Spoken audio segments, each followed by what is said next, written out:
ফিলিস্তিনের পশ্চিম তীর একেবারে দখলে নেয়ার দ্বারপ্রান্তে ইসরায়েল।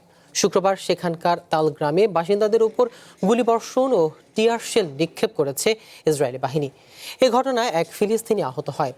একই দিনে শতাধিক ইসরায়েলি দখলদার ওই এলাকায় প্রবেশ করে। গত সপ্তাহ থেকে পশ্চিম তীরে তাণ্ডব চালাচ্ছে ইসরায়েলি বাহিনী। শুধু তাল গ্রামের 24 জন এখনও ইসরায়েলি হেফাজতে রয়েছে। লাইফে কখন কি হয় গ্যারান্টি আছে, তাই ইন্স্যুরেন্স করুন সিটি ব্যাংকে, কারণ ইন্স্যুরেন্স করলে সিটিতে সুরক্ষা পাবেন নিশ্চিন্তে। শুক্রবার গাজার পশ্চিম তীরের তাল গ্রামে শতাধিক ইসরায়েলি দখলদার রীতিমতো মিছিল করে এগিয়ে যায়। তাদের বাধা দিতে গেলে স্থানীয়দের লক্ষ্য করে ইসরায়েলি বাহিনী গুলি চালায়। এতে অন্তত এক ফিলিস্তিনি আহত হন। স্থানীয় বাসিন্দাদের বরাতে জানা গেছে, এ সময় ইসরায়েলি সেনা সদস্যরা টিয়ার গ্যাস নিক্ষেপ করে। পাশাপাশি অন্তত 3 জনকে আটক করে এবং ওই এলাকার প্রবেশপথগুলো বন্ধ করে দেয়।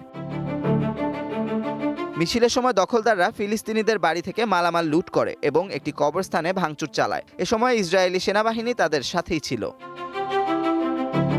ইসরায়েলি সেনাবাহিনী জানিয়েছে তারা বসতি স্থাপনকারীদের সরিয়ে দিতে সেখানে উপস্থিত ছিল। তবে রয়টার্সের সূত্র জানায়, সেনাবাহিনীর উপস্থিতি সত্ত্বেও দখলদাররা প্রকাশ্যে মালামাল লুট করছিল।